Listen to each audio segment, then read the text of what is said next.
Good morning, everyone. Welcome to the first session at this venue. This session is Murder Most Mysterious. We have two speakers, Manjiri Prabhu and Rueben Das, and this session is being moderated by Chilakamarri Savitha. Manjiri Prabhu is an award-winning international author of 23 books, a short filmmaker, and the curator and founder, director of Pune International Literary Festival and International Festival of Spiritual India for Humanity and Wisdom.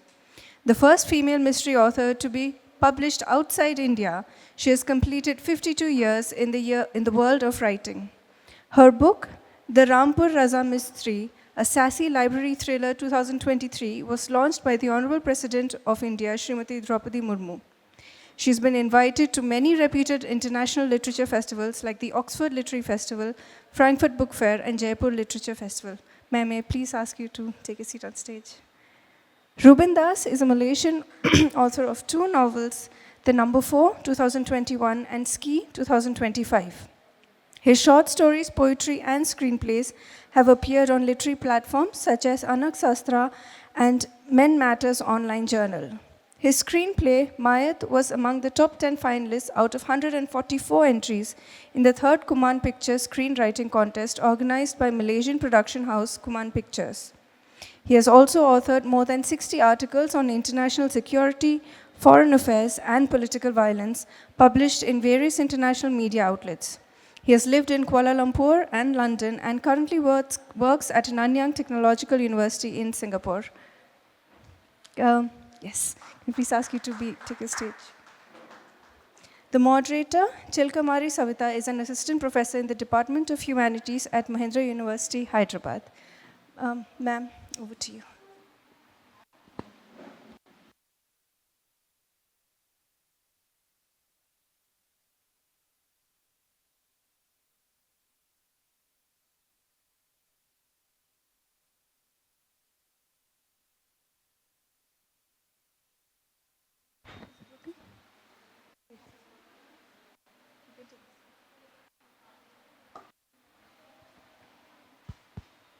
Morning.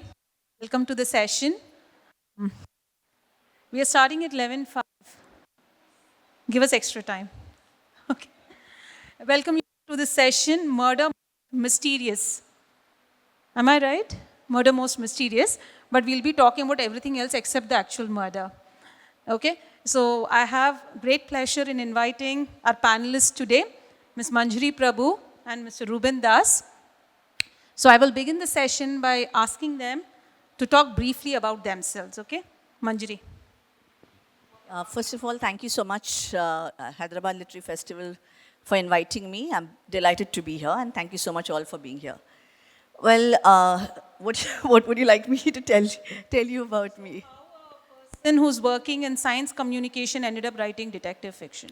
Okay, so I've done my master's in arts, actually, and I have always been in the creative field. Like I was a television producer for 17 years and all. But my journey as a writer began at age 7 because, I grew up reading Enid Blyton books and Agatha Christie books. And at that point, at 7 years old, I knew that I wanted to be a writer. So for me, from being an informal writer who wrote in her own little small books to being a published author was not a very tedious journey. It was a very natural progression from being private to being public. Defense and detective fiction. So first of all, once again, thank you very much to HLF for having me here and for your kind hospitality. So for me, I work as a defense security researcher by day. And I would call myself, I think, an accidental writer because I never really thought of becoming a writer when I was young or anything like that. I actually wanted to become a screenwriter, a filmmaker. And so I began sort of writing screenplays back in college and things like that. But then, I didn't know anyone in the industry. I didn't know how to go about it. And so, one day I just realized, okay, maybe I should turn those ideas into novels because it's not any easier, but at least, there is a sort of a path towards getting your work out there. So that's how I sort of ended up becoming a writer, I would say. Yeah. So, Manjiri ma'am said that Agatha Christie, she did mention the name, an obvious reason as to why, she made detective fiction as a choice of writing. But for you? So for me, so growing up, I was very fascinated, always fascinated by the investigations and policing and all this crime mysteries and stuff like that. And I had an uncle of mine who was a police officer. And I also grew up in a sort of a legal background. Both my parents were lawyers. So I think, I always remember my uncle, coming home and telling us stories about, his escapades and all of those things. And, I found that very interesting. So when I decided on writing a novel, I thought, immediately the crime space was the most familiar to me. And so, that's how I ended up writing crime fiction. Yeah. So can I request you to read out an extract from your book, hoping that the audience finds it interesting, and the books are available outside. Okay. Okay, so I'll just give you a brief introduction. The latest book is called The Grand Oxford Mystery, and I write mysteries, but I write destination thrillers, and we'll talk more about that later. But this book is kind of the extract I would like to read is about a writer. There's a writer in this book who has written a mystery novel, the perfect mystery novel, but you hear all the ramblings that happen in a writer's head. And this particular writer, Paul, whose chapter I'm going to read, that's the book within the book, believes that he was meant to be a genius, but people didn't give him his due regard. Okay, so I'm just going to read that extract, and then we'll talk about that later.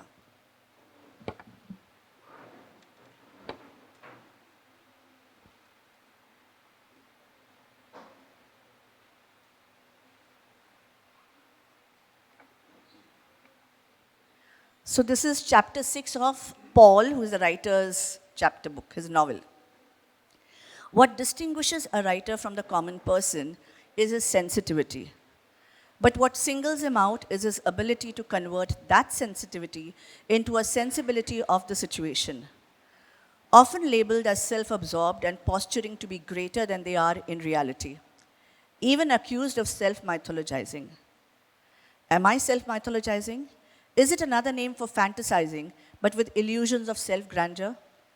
Bordering on a decadent style of writing, sensationalizing the occult, often spiritual, but sometimes morbid? Am I, in fact, nothing but an actor? Do all writers go through this phase of illusion until they create something of startling genius, and then the world just has to give up on pulling them down? But then who is a genius? The one who gives in to crazy creative urges, sometimes pronounced as madness, trounces the emotional outbursts, the tears and the laughter, and manages to self-believe despite the frustration of reality and the indifference of the world? Perhaps. I knew that for me this journey was a mirage, or perhaps not, time would tell. What's in a name, Shakespeare said, and I say, everything. Ask the person who's struggling to build it. And I have struggled long and hard, but somehow success and recognition are ailments of the ambitious and a gift from the devil. Invisible and all-pervading, they seep into your cells and take over you completely, driving you to sleepless nights, goad you into long hours of work, and yet remain as elusive as the mist. To remain sane and stable under this pressure is a gift of God. The exchanges of the devil and the God within me were exhilarating at times, but often exhausting. There were always consequences of cause. Mine was the vision and the dreams. The dreams, somehow they always came around midnight, particularly frightening. I remember sensing a lot of heat one night, burning and scorching flames dancing maliciously around me. Startled, I rose and ran to the glowing window of my room and stared aghast at the sight before me. The Bodleian Library was surrounded by huge flames rising high from its roof. I panicked but remained glued to the spot, sweating and trembling all over. The gargoyles along the Bodleian roof were screaming in agony, even as the Tower of Order trembled and collapsed in a heap of rubble. I awoke then with a jerk, aware that I was wet with perspiration and my heart was thudding with a firecracker bomb. The next morning, when I narrated the dream to Regine, to my great misery, she laughed at me. Thank you. Thank you. So my book's called Skin. and it's the second part, the sequel of my first book called The Number 4. And these are basically, so my main characters are Inspector Alicia and Inspector Raj. Both of them are detectives with the Malaysian police force. So both my books take place in Kuala Lumpur, in Malaysia. And both the books are about them working on different cases. Both involve serial murder cases. So this book is about them basically trying to solve that case. And I'll read an excerpt from the both of them. I mean, so it's basically the both of them visiting the first crime scene, right? So Ali and Raj signed off the crime scene register at the entry of the building and walked in behind Inspector Azrul and Inspector Mani. There was clearly a lot of work that was left to be done on the building. The base frame had been erected, but much of the interior was empty. Packs of cement, wheelbarrows, and metal rods lay all over the place. A choking smell of sand and concrete hung in the air. They came up to a small cordon and were greeted by Dr. Rahim, senior forensic analyst at the National Police Forensics Laboratory and a good friend of Ali and Raj. Holding a PhD in forensic analysis from the University of West Virginia, he was the police department's most qualified and brightest forensic analyst. Most of the forensic analysts were rank and file police officers who were trained on the job. The look on your face doesn't tell me that it looks any good, my friend, said Ali. The usually cheerful Rahim, who had a young face and a trademark goatee, bore a grim look as he pulled his mask down. He was dressed in full white Tyvek coveralls. 3 other forensic agents who were similarly dressed surrounded what Ali guessed from a distance was the body of the victim. A crime scene photographer was walking around, taking snaps of every inch of the scene with his DSLR. Small labels with numbers were scattered around the scene, marking each spot where trace evidence had been found. All Rahim could do was shake his head. Any idea on the PMI? Asked Ali. The body is still relatively fresh. From the preliminary analysis, I would say between 12 and 24 hours. Any idea on the victim? Asked Raj. All we know is that it's a woman, fair-skinned, probably between 25 to 30 years of age, said Rahim with a sigh. Nothing else? Asked Raj. Nope. In terms of identifiable marks, she has 2 moles on her back, one on her right thigh, another on her right thumb, and a tattoo of a rose on her left shoulder blade. Race? Asked Ali. Could be Malay, could be Chinese, could be of mixed parentage. I can't say for sure. Raj's brows furrowed. We would usually be able to get an ID from a body that's still relatively fresh, right? You'll know why when you see the body. Ali wasn't sure what to expect. Rahim led them to the body on a path that had been separated from the crucial forensic space to prevent contamination of evidence. As the agents made way for Ali and Raj, she could finally see it. The body was naked, curled up like a prawn with the back facing them and both hands covering the face in a fetal position. Livor mortis had begun to set in as the bottom half of the victim's back was a light reddish purple, indicating buildup of coagulated blood. Rahim kneeled down and gently turned the body over. The limbs had stiffened due to rigor mortis. He pulled the hands of the woman from her face with some effort. The moment Ellie saw what she did, she couldn't hold it any longer. She excused herself to a nearby pillar and retched her heart out. Please give them a round of applause. I won't tell you why Alicia retches after she sees the murder victim because you have to go and read the book. Thank you so much.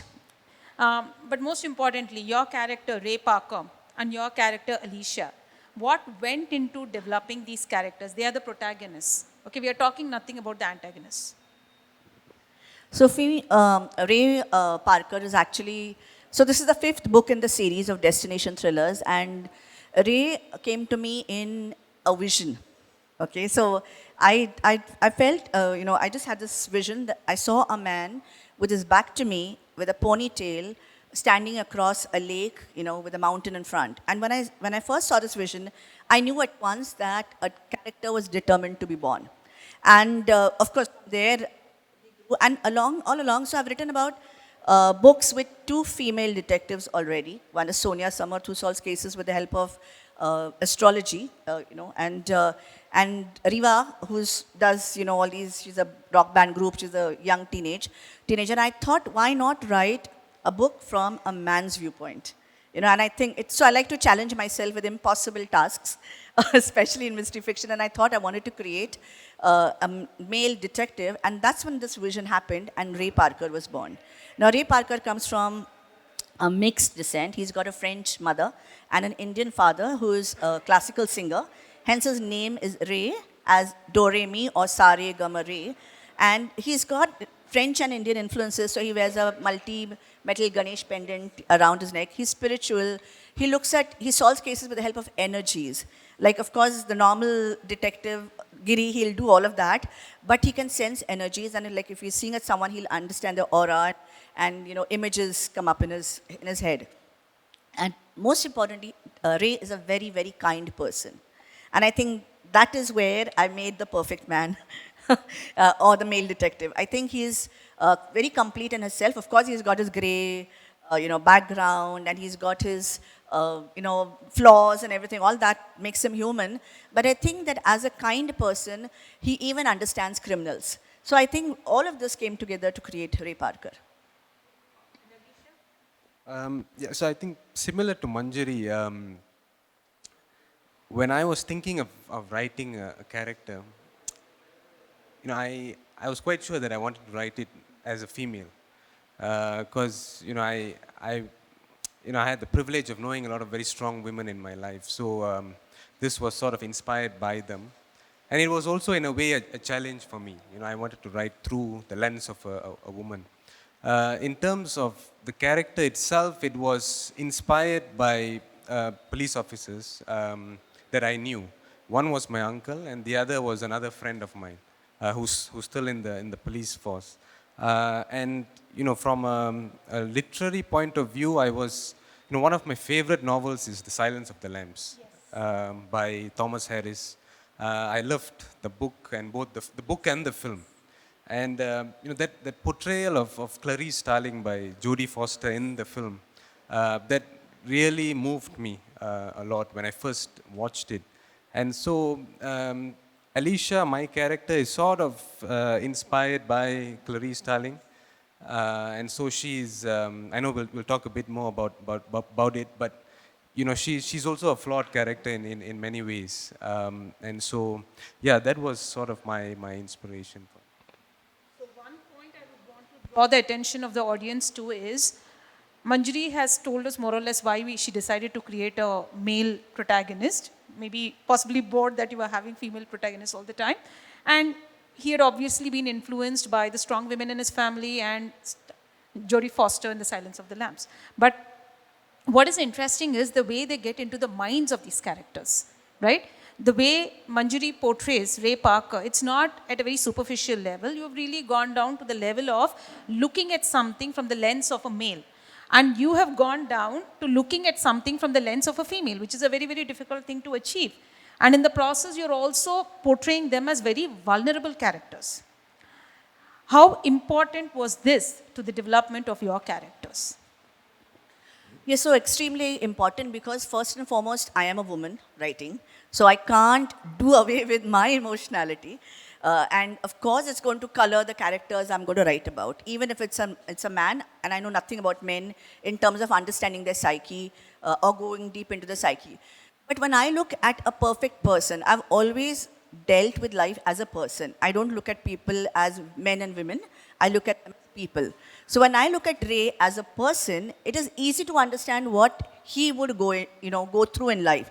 When any situation happens, any traumatic situation happens in his life, how would he deal with it? And I think as a person, anyone would deal in a similar manner. The exhibition of that emotion would be different for a man because of our conditioning and stereotyping and all that. But I think the basic emotions world over would be the same. And that is why all my characters, not just Ray, all my characters are vulnerable, because I think we are all bound by a vulnerability world over. And I think that's what I would focus on even when I'm writing a thriller. So, the one thing that I learned when I was researching for the book, because so Alicia is a police officer, so I spent a considerable amount of time interviewing, my friends who were police officers, and the one thing that I realized was, we often look at police officers as hero kind of figures, people who are very strong, people who are very brave, and all of that. That's true, but we don't realize that when they go home, they are a mother, a father, a daughter, a son, a brother, a sister, right? And they too are sort of human beings who go through, the same issues that a lot of other people go through as well. And here, Alicia, she struggles from anxiety and depression, and so there's some discussion on that and how she balances that with her very sort of unconventional, challenging job, right? And so that was the kind of thing that I really wanted to bring out, was the human aspect of the human aspect and the challenges of being in this line of work. And I hope I did justice to the characters. Yeah. Slight digression here. So when Manjiri mentioned about the vulnerability and the ability to understand the emotion, that book you find that he is also able to understand the emotions of a dog. Can you talk why is it that dogs are such a I'll be honest, I haven't read your other works, but it's a presence, and it's a presence that functions at an effective level, not at a superficial level. I'll come back to you with a similar question, but for the moment. Well, I'm so glad you asked me this question because, I am a dog lover.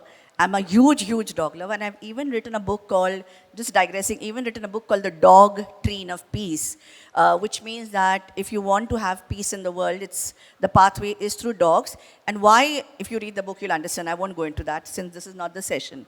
But I do believe that dogs can bring about a change in you and can bring about and balance you out. Like he said, anxieties and all that. A dog will take care of that. Now, in book number 3, Ray goes through a heartbreak. Sorry, in 3. And in book number 4, this is a series of 5 books. In book number 3, he has a heartbreak, and it's a very bad heartbreak because he doesn't know what he's going to do in life after that. The next book happens in Portugal, and he doesn't get out of the heartbreak even in that book. And I realized when I was writing the Oxford book that it's time for Ray to come back, and try to behave normally now, enough of, viraha and all that. But obviously, no human being is going to bring him back from that real solid heartbreak. It had to be more than, there had to be unconditional love, there had to be understanding, there had to be non-judgmental. And who could be all that? A dog can be all that. Now, having said that, this was at the back of my head. But when I went to research Oxford, so my usual, we'll talk about destination thrillers differently, but I usually go to a place to research it because that's the main character in the book, the destination. So when I went to Oxford for researching, the hotel room I entered, had a picture of a dog in a Sherlock Holmes cap, and all these kind of definitions of a dog written on it. Now, which hotel room will have that? You tell me that. I have not seen. Have you seen ever a dog picture in a hotel room? So for me, that was the first sign, that it clicked immediately. They didn't know I was a dog lover, nothing. They just gave me a room with 2-3 dogs on the walls and with a Sherlock Holmes cap. So that was different. And then there was a Kafka exhibition. And the first book I found there was Investigations of a Dog.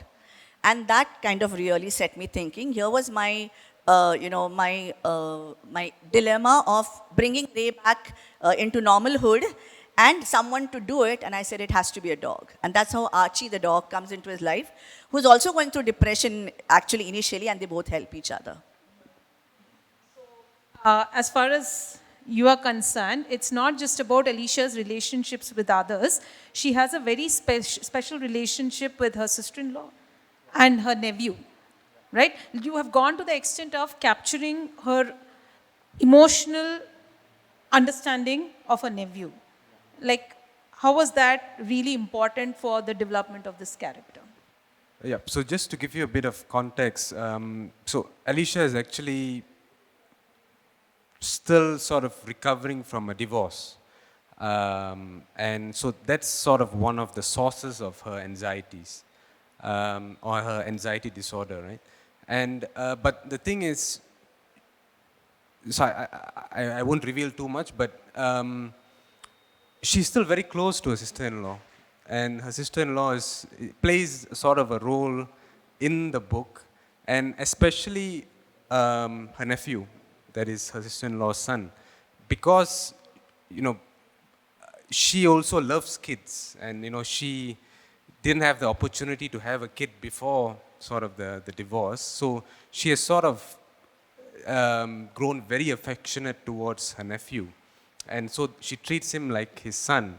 And, there's a link to sort of the mystery which, sort of her nephew helps her in her investigation. But, so that was sort of the emotional sort of intricacy that I'd like to explore in the story, and that sort of added another layer to her character, I felt. Yeah.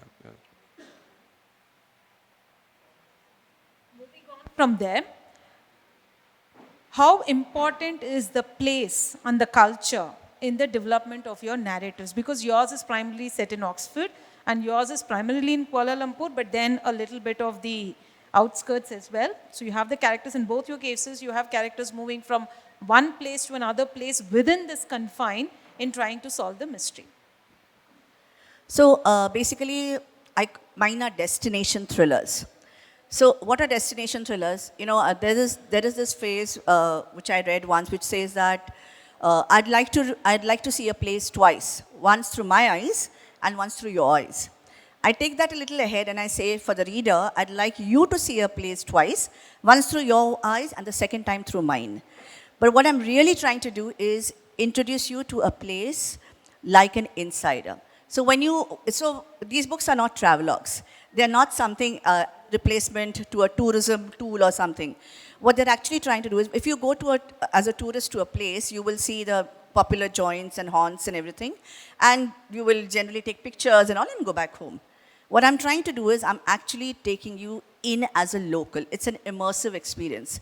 So Oxford or whatever, Salzburg or whatever the other places, Portugal, it's where you go in as an insider into the book and solve the mystery as a local through the clues which are embedded in the architecture, history, and lifestyle of the people and the places.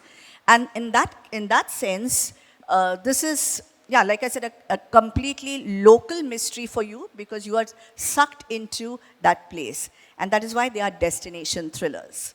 And for me, the destination then becomes the complete focus, as important as the mystery, because the plot is born in the soil of that place. I don't take the plot from somewhere and I fit it into Oxford or Portugal. The plot is born there, and that is why if there is no destination, there is no mystery. Yeah, I absolutely agree with all the points that Manjiri makes. So, because, I think for me, similarly, the place or the location becomes a character, right? So most of the book takes place in Kuala Lumpur. So both the characters are based in Kuala Lumpur. But a very important event or backstory takes place in another place within Malaysia called Cameron Highlands. And it's something like your Kodaikanal or Munnar or something like that. It's a tea plantation by the hills. And so a very important chunk of the story of the plot actually takes place in Cameron Highlands. And there's also another important sort of thing that happens in another place called Teluk Intan. And that's about 2.5 hours up north from Kuala Lumpur. And that was actually my father's hometown. And so I spent a lot of time there growing up. And in these two places, Tarointa and Cameron Highlands, and Kuala Lumpur, obviously, because I'm from Kuala Lumpur. And that was something that I also wanted to sort of share with the readers, while it's a murder mystery and all that, I also wanted to showcase some of the places or locations that I'm familiar with and that, I love about my country, I would say. Yeah. So now that we have had a sufficient discussion about the books that they have written, there's just one last question about the book itself, which I would want to ask Rueben, and then move over to a larger discussion about the mystery fiction or detective fiction itself. Uh, in your book, which is titled Skin, do you think there is an element of culture over here? And what is this that you're actually trying to articulate through? Maybe I'm not able to articulate this question correctly, but none of the murders that happen due to any other reasons apart from the fact that it's something associated with the skin. Yeah. So absolutely, yeah. Again, I wouldn't reveal too much, but skin plays a very, very central role within the story. And it's sort of the major theme of the story. And that's linked to a trauma that the antagonist has, or the villain has, right? And in terms of culture, yes, so there is a lot of cultural nuances that I've brought in to the story, to the film, to the book. And if you read it, you might sort of get a taste for it, because so Malaysia is a multicultural sort of country, society. So we have primarily the Malays, Indians, the Chinese, and we also have other races. So the main character in the book, she's Malay. Her partner Raj is Indian, and there are many other characters who are also Malay, Chinese, and Indian. So if you read the book, you will sort of I hope get a little bit of a taste for the cultural nuances that that take place within society. Yeah. So there is this articulation that has happened that earlier we were talking, and detective fiction tends to be formulaic. Murder mystery tends to be formulaic. Right? Today you talk to the youngsters who are hooked on to the OTT culture. Practically you have every other week you have a mystery series coming up which follow the same tropes, the same plot lines more or less. Would you agree with that?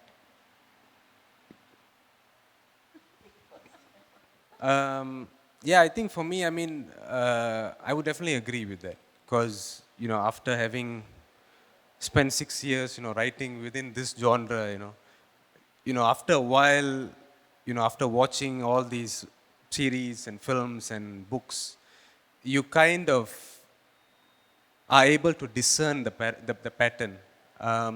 So I would definitely say that there is a formula to it if you look close enough, if you study it close enough. And we as writers, we have to sort of find ways to mix and match, and to sort of play around within sort of this formula.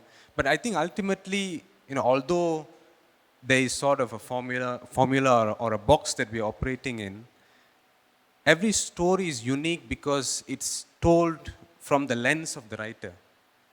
And so there's a sort of a unique element to that. And because every writer is different, every writer's experiences are different, every writer's interpretation of things are different. So I think that's what still sort of makes crime a fresh, each crime story a fresh and unique experience. Yeah, absolutely, I agree with you. I think anything that is original about crime fiction, detective fiction, or mystery solving has been done by Agatha Christie. I already feel that. She's kind of completed every angle, every crime, every way of solving. She's done it all, way back in the 1930s, 50s, 60s, whatever. Now, what remains for people like us who want to still work in this genre? And the fact is, like, it is a formula, of course. There are suspects, there's a crime, somebody has to solve it. But what makes this more interesting is, of course, the background of the writer. But I think more than that, I think the personality of the writer. Two things operate here. One is that a mystery writer has to be very has to know the craft well, obviously, because you're going to play around with that. He has to be a psychologist because to play with the mind of the reader, okay? And for that, he has to also be crafty. So craft and craftiness are two things very important for a mystery writer to move beyond the box which is already given. And for example, you take a reader along with you to solve a mystery, and he thinks he solved the mystery, knows who it is, and right, you're deceptively taking him along, and still at the end he's happy that he's deceived. Now this is the art of a mystery writer, and it is because of the craft he knows. So craftiness, and of course you have to know the human mind relatively well because you're playing with the minds of people. So how do you think you have worked on this in this particular book? Because there's one particular device that you've used.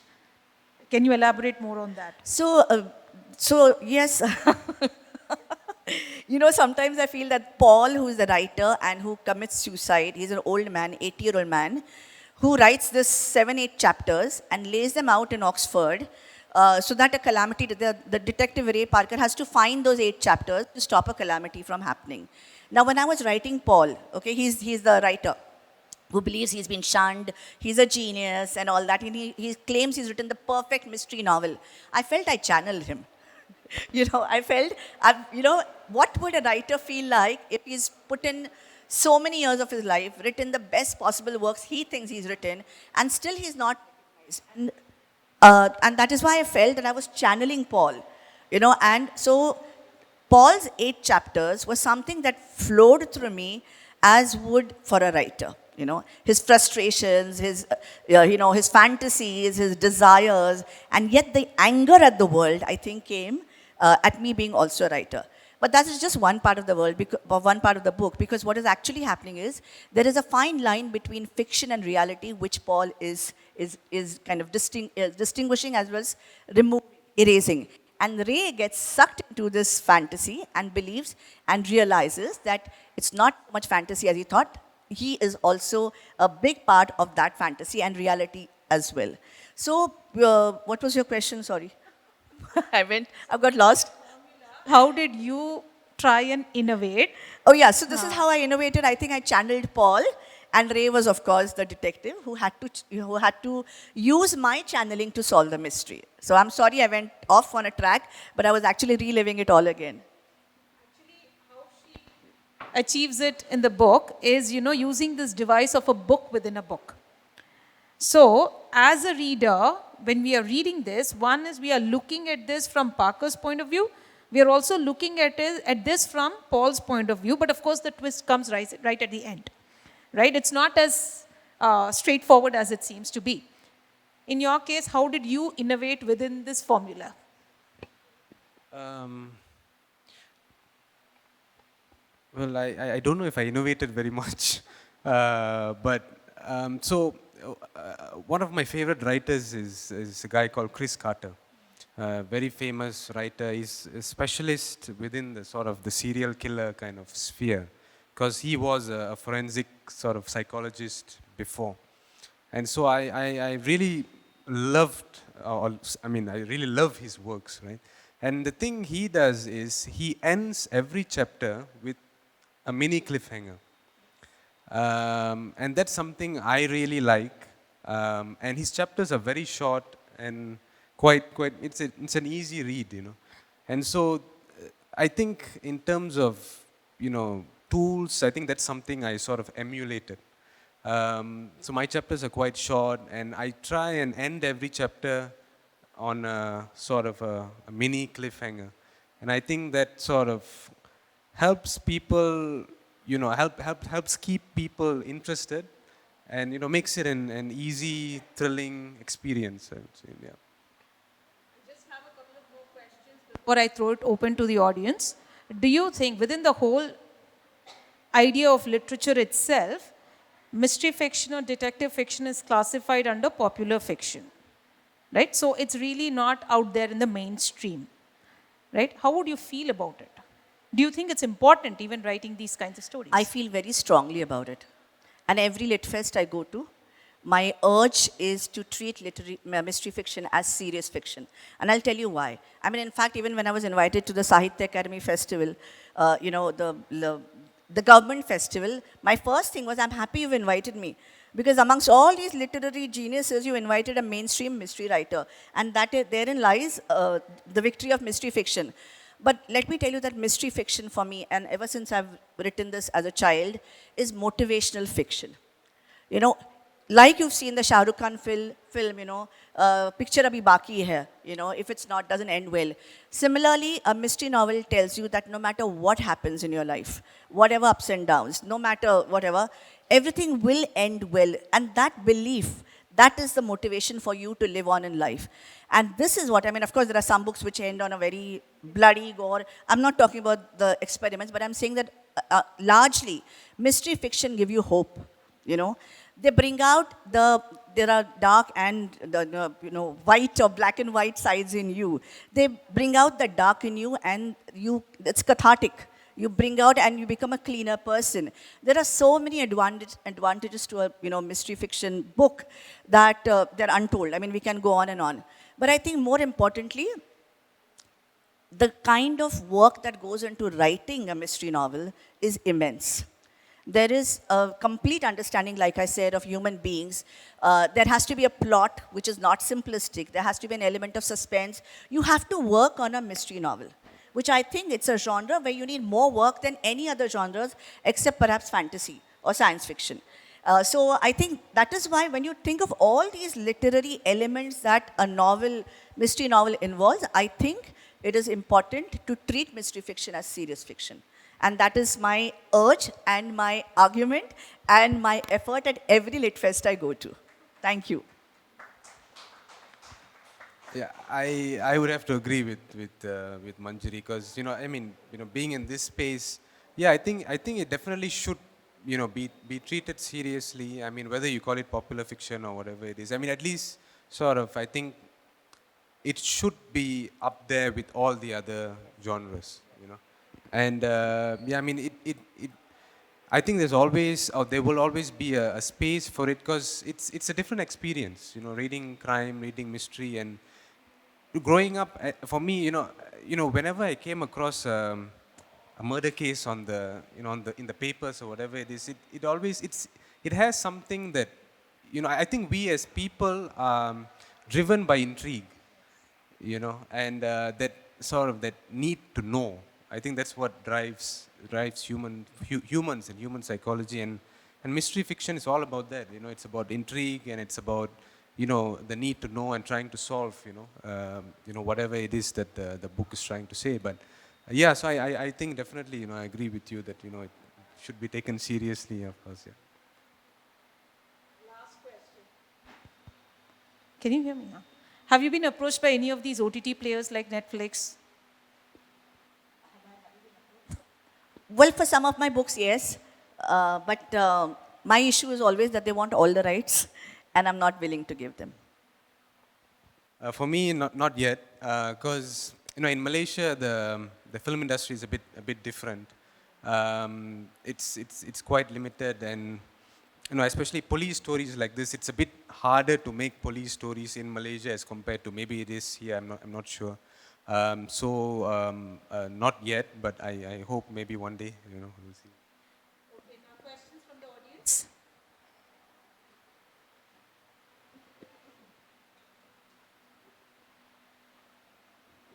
This question is to Manjiri Prabhu. Okay, you gave us a very nice description of how you kind of imagine the male protagonist and put him into your latest work.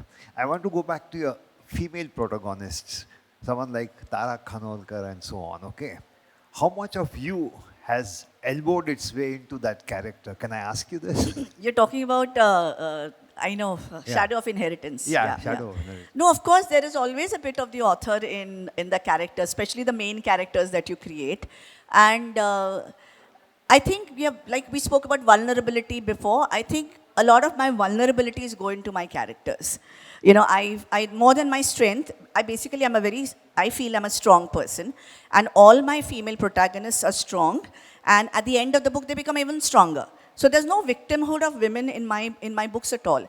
And I think that is where my Manjiri peeps into my characters.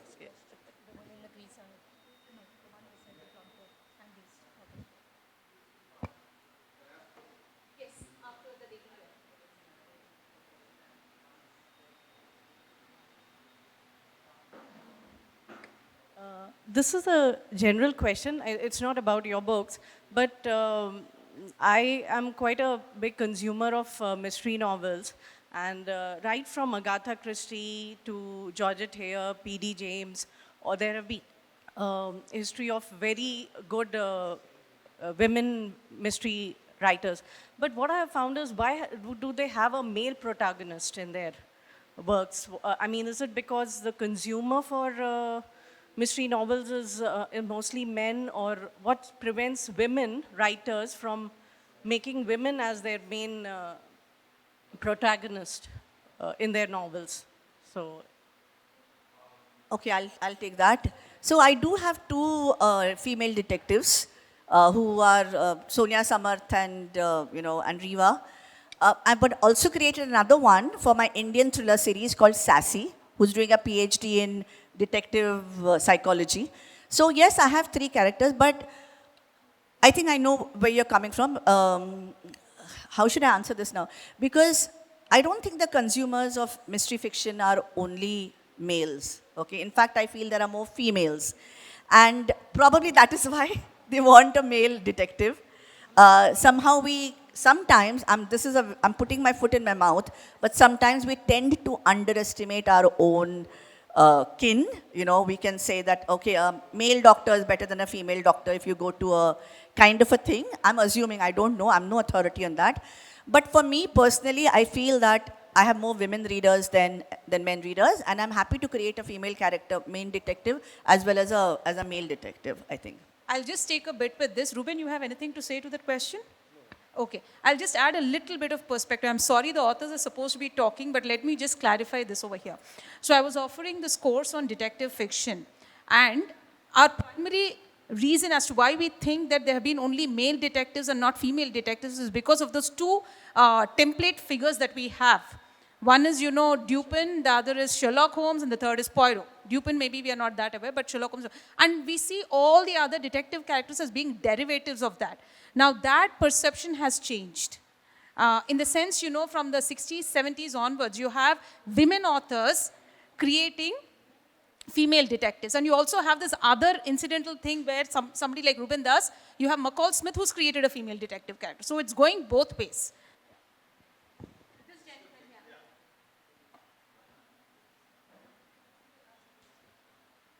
Yeah, this question is for both of you. Okay, Manjiri, you wrote 20 odd books, and then, Ruben, you have written quite a few books.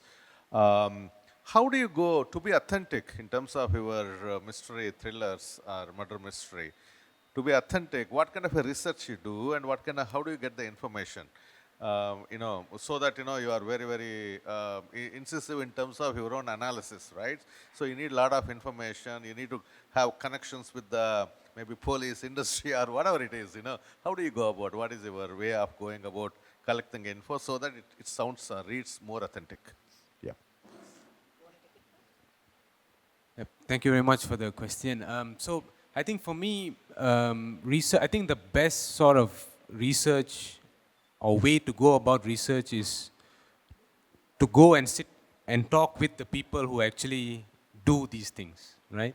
And so, it's a bit tough, especially in this line of work, because access to these people are not always very easy.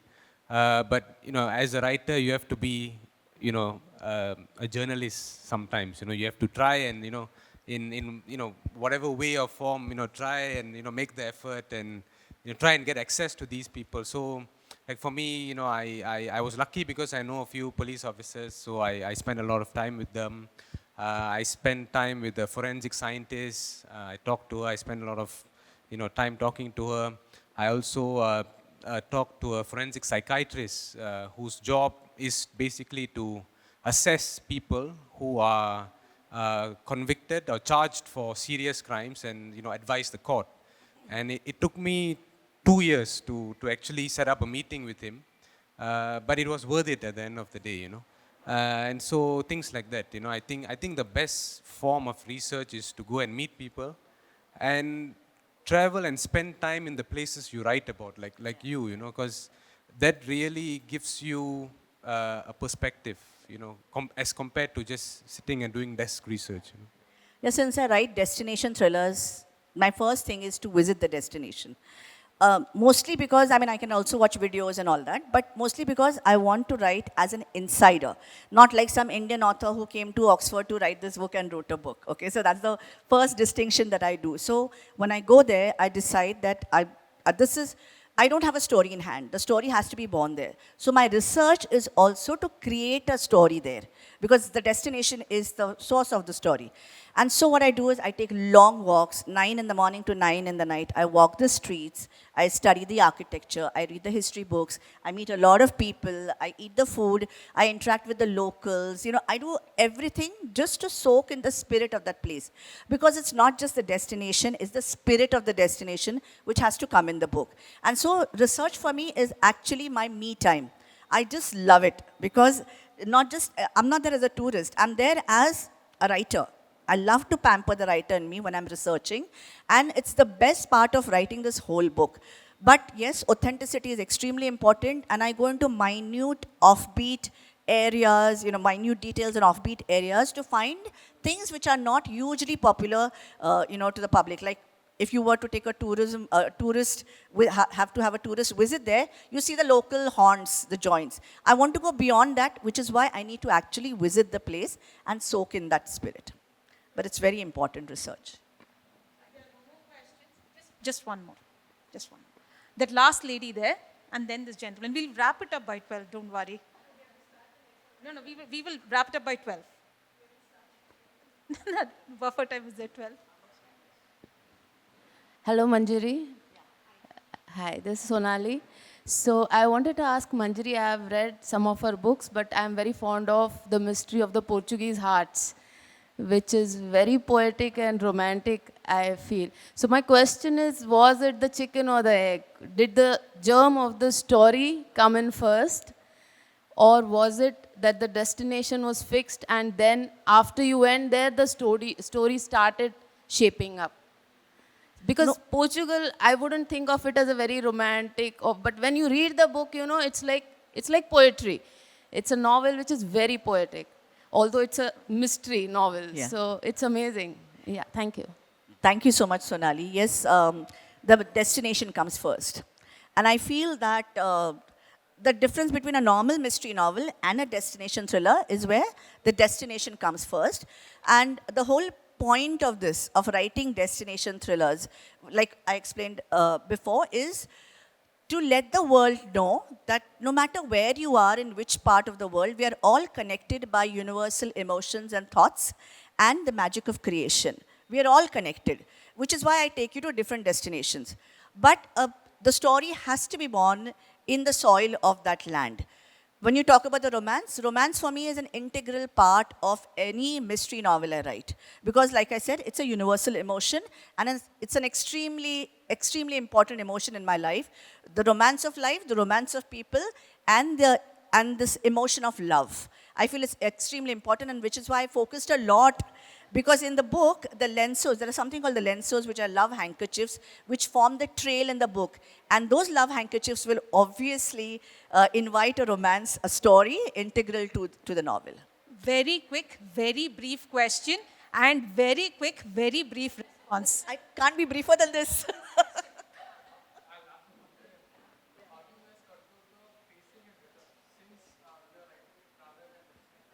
Can you just take the mic? Yeah. Hello. Yeah. Since you're writing a travel and mystery combination, while traveling you have to describe a lot, right? And how do you balance the pacing and rhythm of the murder mystery then? And you are more into details, and then so you have to give more exposition, whereas mystery is more about withholding information and revealing it at a certain point of time. So how do you guys balance it out? Yeah, so it's not a normal mystery where I give a description of a land. That description is integral to the clues, which is what balances the pace of the novel. So when you go to a building and there is a clue there, I'm describing it for the purpose of a clue. It's not just a general observation, which is what balances it, very briefly. Thank you.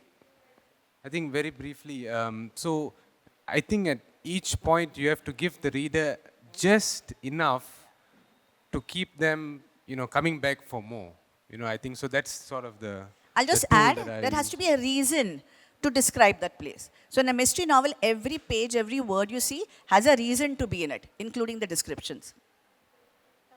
So much. Thank you very much. You've been a nice audience, nice questions.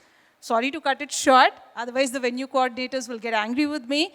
I wish we really had continued this discussion, but I think you can catch them on the sidelines. Their books are available, I guess, so please go. Interesting books. Please do buy them. Thank you so much. Thank you for joining us.